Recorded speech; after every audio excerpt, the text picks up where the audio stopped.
E quem está aqui para dar o seu bom dia é o Dr. Felipe Vaz. Bom dia, doutor. Seja bem-vindo em mais uma manhã. Que horas são agora? Agora, 8 horas e 8 minutinhos. Viu? Bom dia, Tony. Bom dia, Marquinhos. Bom dia a todos os dia. ouvintes da rádio. Doutor, que temos para hoje? Não, quer dizer assim, vamos falar sobre previsão do tempo? Previsão do tempo. Primeiramente então vamos falar, né, sobre previsão do tempo. A única coisa que eu tenho certeza que ele pode responder é que ontem as placas fotovoltaicas não geraram muita energia, não. Coisa. Não, mas ele pode falar também Devido sobre ao previsão do tempo. Porque o mês de julho foi de bandeira amarela, né? Exatamente. Por conta que não choveu muito, Já da houve... escassez, né? Agora- Foi um sinal sobre uma possível escassez. Dos próximos meses. Daí agora nós recebemos a notícia ontem, no início da semana, que agosto vai ser bandeira verde por conta da chuva. Algum lugar choveu. Onde choveu, será? Aí que tá a pergunta. Cataratas do Iguaçu. É verdade. Mas, Felipe, brincadeiras à Vamos parte, o que você nos traz para hoje? O tema de hoje foi surpresa, você viu que eu nem comentei com vocês antes, né? Então, assim, surpresa por quê? A nossa coluna aqui é sobre engenharia, sustentabilidade e tecnologia. Mas nós nunca falamos sobre a profissão, o engenheiro. Então eu trouxe hoje o tema que é para abordar sobre o engenheiro e a engenharia. Entendeu? Muito bacana. Então o que acontece?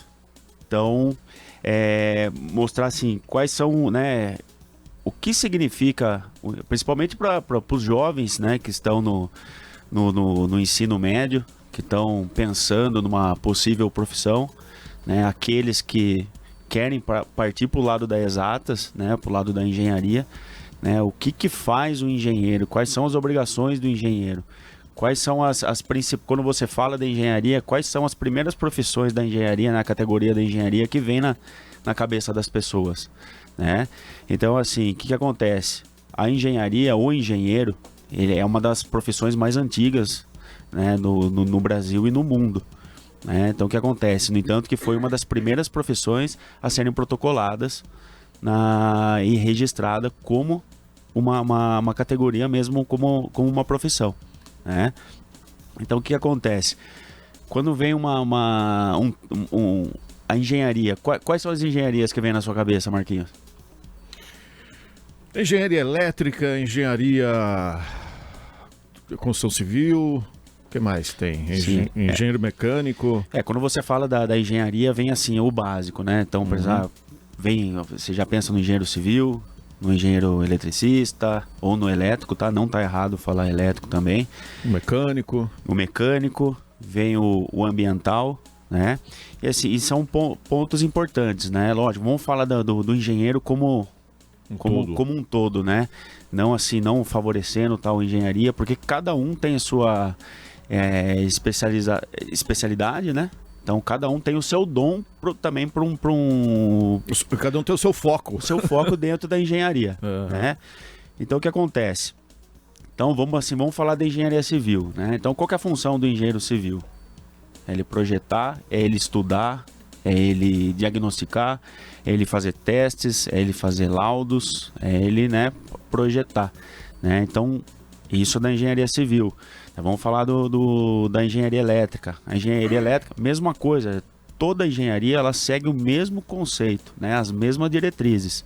Então, o que acontece? O engenheiro eletricista, ele vai dimensionar, ele vai projetar, ele vai fazer testes, fazer laudos, ele vai fazer com que o custo, né, de uma possível obra, de uma possível instalação, seja reduzido. Então, por quê? Por que você contrata um engenheiro hoje? Você contrata um engenheiro para minimizar custos e para colocar alguém para pensar e para se responsabilizar sobre uma atividade, né? Então, assim, eu não vou contratar um engenheiro civil do nada, né? Eu não vou contratar um engenheiro eletricista do nada, um engenheiro mecânico, um engenheiro de produção. Então vamos lá para o engenheiro mecânico. O engenheiro mecânico, ele vai projetar peças, ele vai projetar alguma coisa da parte mecânica, de mecanismo, né, que também está em paralelo com a engenharia de produção. A engenharia de produção, ela vai pegar e ela vai centralizar o quê? para otimização da própria produtividade, né? E você aumentando a produtividade, você também, consequentemente, você gera lucros, porque você produz no menor tempo uma quantidade maior, independente do produto, né?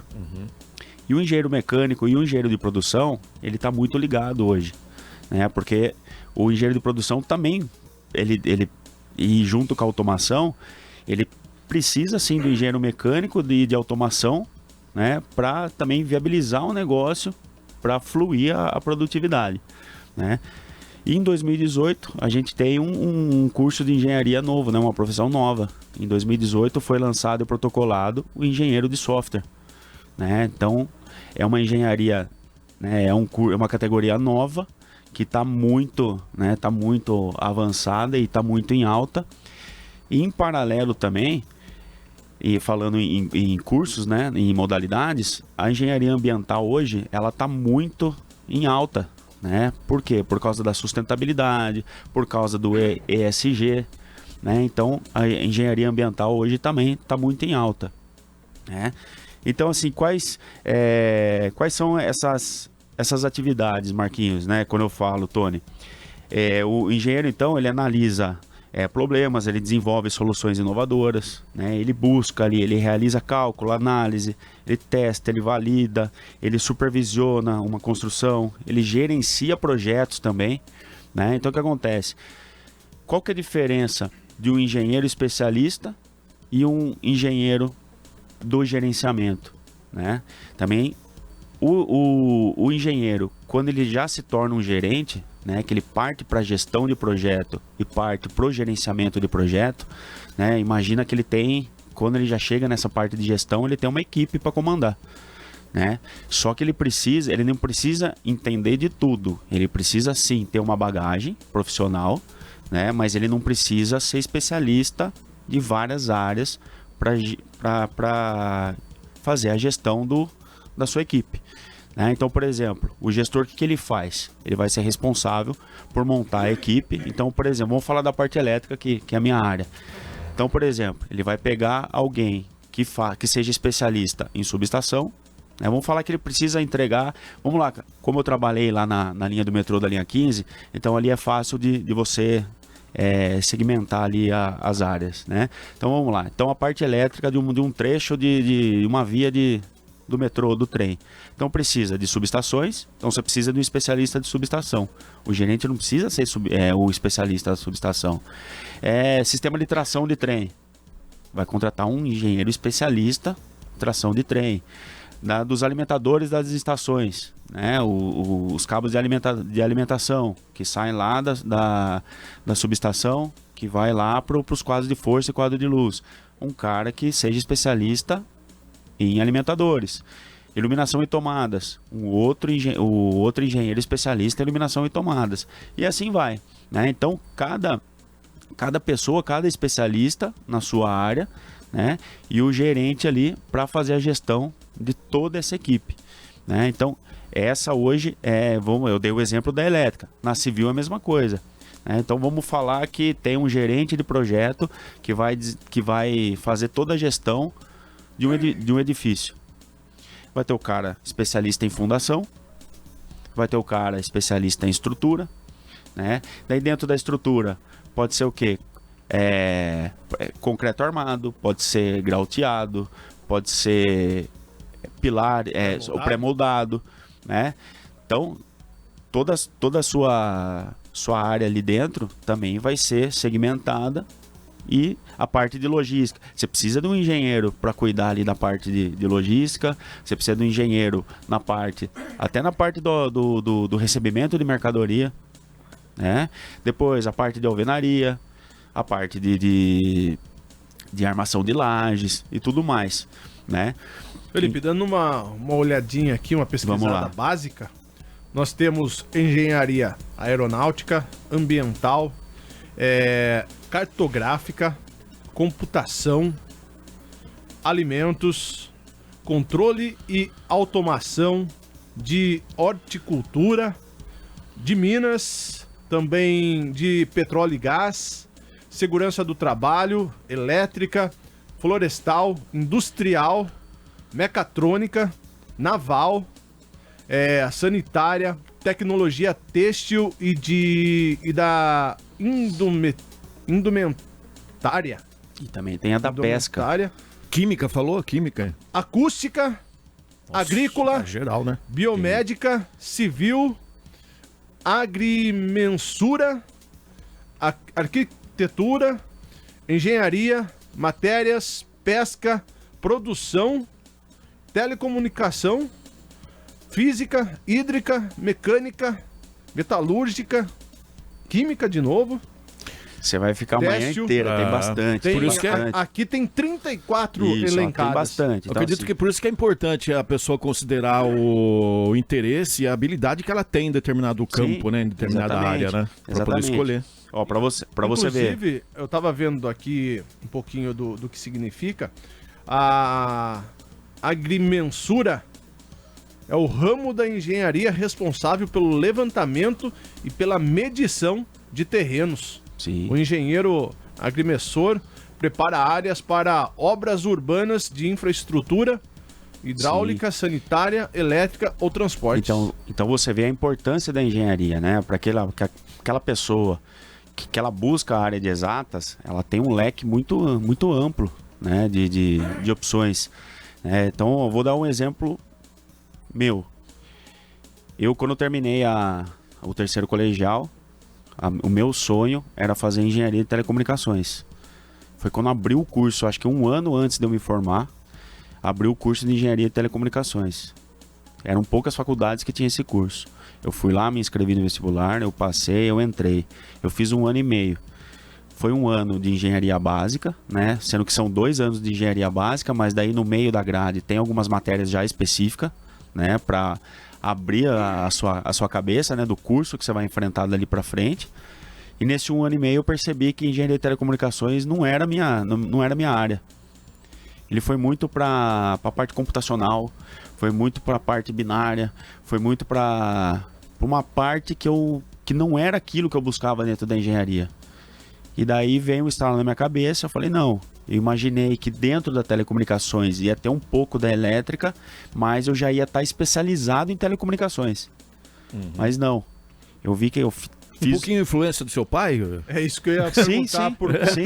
Desde pequeno, meu pai, a gente sempre brincava, né? Na época era engenheiro eletrônico que falava, né? Exato. Você vai ser engenheiro eletrônico, e eu brincava bastante, eu desmontava um monte de coisa. Mecatrônica nem imaginava em existir na época. Não tinha. E daí quando surgiu telecomunicações, abriu aquele leque, porque era o que buscava. O que tem dentro da telecomunicações? Que veio lá atrás. Então tinha na época na parte de computação, como que era de dados, depois virou analista de sistemas. Não lembro, programação de dados, uma coisa assim. Coisa assim, né? Então tinha programação de dados, depois virou análise de sistemas e hoje é sistema de informação. Né? Então o que acontece? E logo a TI. Isso, então, que é os sistemas de informações hoje, né? Então o que acontece? Só que na época...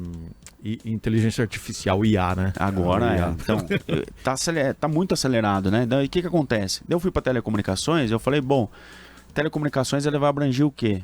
A forma estruturada de uma rede, cabeada, estruturada, né? Na parte de telecom mesmo. Vamos falar, porque foi quando saiu da internet de escada e foi para a internet rápida, né? Então o que acontece? A estrutura de redes estava ali dentro da telecomunicações, mas eu vi que não era aquilo a minha área. E eu peguei, antes de eu me arrepender, já me inscrevi em uma faculdade que tinha o curso de engenharia elétrica, voltada elétrica de potência, e também tinha pegava um pouquinho de um nicho da eletrônica, só que eu não estava em busca da eletrônica, eu queria mesmo a elétrica de potência mesmo, né? E daí foi onde eu me encontrei, que já no primeiro semestre cursando engenharia elétrica, eu já entrei numa grande empresa de projetos elétricos prediais, né? Foi onde eu comecei a me destacar e me desenvolver como profissional ali. Você nunca teve medo de mexer com força, né? Daquele jeito, né? Ó, eu não tenho medo um pouco de mexer com força.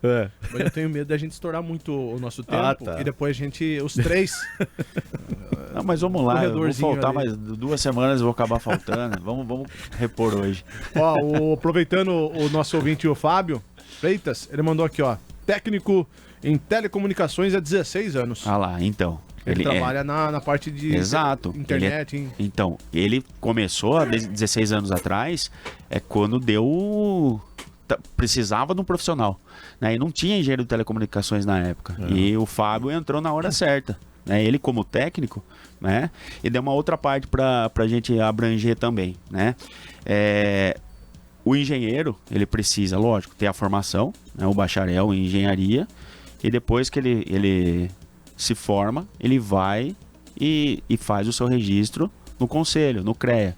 Né? Daí tem o CREA e tem o CONFEA. O CONFEA é o Conselho Federal, né, que comanda todos os CREAs. Ele que é o cabeça, e depois tem os CREAs de todos os estados. Então o engenheiro, ele acaba de se formar, ele já entra com pedido no CREA e ali ele já sai com o título de engenheiro, né, registrado. Né? Essa é a pessoa física. Mas é para aquele que desenvolve, que emite nota, que tem um CNPJ, o cara que é o PJ, ele emite uma nota de serviço de engenharia, ele precisa estar com a sua empresa também registrada. Então não basta o engenheiro ter o seu registro, né? Por mais que você seja a pessoa física formada e registrada no CREA, a partir do momento que você começa a desenvolver, né, juridicamente, né, emitindo notas de serviços de engenharia, automaticamente, por obrigação, você tem que ter o registro da sua empresa. Senão, nada do que foi feito foi válido. Né? Daí você fala, poxa, mas o autônomo não pode trabalhar? Sim, ele pode trabalhar. Mas o que acontece? É um limite, né? Tem toda uma burocracia, tem toda uma legislação por trás. Então, hoje, para quem tem um CNPJ aberto, para quem tem uma empresa que presta serviços e emite a nota para faturamento, ela é obrigada ali, né, pela lei, pela jurisdição ali do CONFEA, que a sua empresa seja registrada. Então, é o engenheiro responsável, isso? Isso, daí que acontece. Você, como pessoa física, você acaba sendo registrado como responsável técnico dentro desse registro do PJ. Perfeito. Né? Então, às vezes você fala assim, nossa, vamos falar numa grandeza assim. Então, vamos falar em Capivari, uma casa de padrão médio alto padrão. Quanto custa para fazer uma casa hoje? Né? Passa de uma casa de médio alto padrão, hoje passa de 1 milhão. Né? Se você considerar 1% do valor da final do empreendimento, da obra, da construção, é o valor de projeto. Daí você fala assim, na hora... O macro, 10 mil reais. O macro é uma coisa, né? Agora, quando você consegue... começa a fragmentar, falar, você vai precisar de um engenheiro eletricista, você vai precisar de um engenheiro civil, vai precisar de um arquiteto, vai precisar não sei o quê. Quando você vê, você fala assim, poxa, mas por que? Nossa, 10 mil reais para fazer um projeto de elétrica, 10 mil, 12 mil reais para fazer um... Tá, tudo bem, você vai gastar 10 mil reais para fazer um projeto de estrutural, mas quanto que você vai gastar em ferragem? Você entendeu? Você vai gastar mais de 100 mil em ferros. Em cabo, em fiação. Exato. Né? E quem que vai fazer você reduzir o custo? Quem vai pensar, né? Quem que vai fazer o molde daquela casa que um arquiteto projetou? Né? É um engenheiro civil. Né? Quem que vai fazer, quem que vai trazer energia para aquela casa lá? É um engenheiro eletricista. Né? Então, assim, daí às vezes também outra coisa que pega bastante. O engenheiro é um profissional caro, eu não vou gastar com engenheiro. Prefiro pagar para um técnico e tudo mais. Tudo tem a diferença. Né? Tem uma diferença monetária, sim. E daí você vai levando em conta isso. Quando você faz a planilha de precificação, né, você vai ter que colocar os impostos, você vai ter que colocar lá o registro físico, o registro PJ. Né? Então, tudo lógico. Você fala assim, o engenheiro é mais caro. Não, o engenheiro é mais caro. Não que o técnico não atenda. Lógico que tudo tem sua limitação. O técnico, ele pode, vamos falar da elétrica, o técnico ele pode assinar até 75 kW. Já o engenheiro pode uma subestação de 5 mega, é ilimitado. Mas também tem engenheiro não capacitado. Né? O engenheiro não capacitado, ele não vai pegar uma subestação de 5 mega para fazer, sendo que ele só sabe fazer até 1 mega. Então dentro tem as suas limitações também. E mesma coisa um técnico de edificações. Eu não lembro agora de cabeça quantos andares ele pode fazer. Vamos falar por andares. 4 andares? Eu não lembro qual que é, se é por andar ou por área. Mas ele está limitado ali. Então não pode fazer acima de 40. Ele não vai poder fazer uma torre de 26 andares e 20 andares. Tudo tem sua limitação e tudo tem sua precificação. E o que a pessoa não pode enxergar, o cliente final ele não pode enxergar, é fazer uma diferença assim, um é mais caro ou mais barato. Tudo dentro tem sua limitação e você tem que buscar o profissional que vai entregar o que você precisa.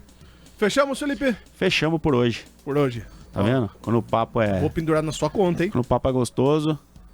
Que horas são agora, Tony? 8h29. Um abraço. Abraço, até mais. Valeu.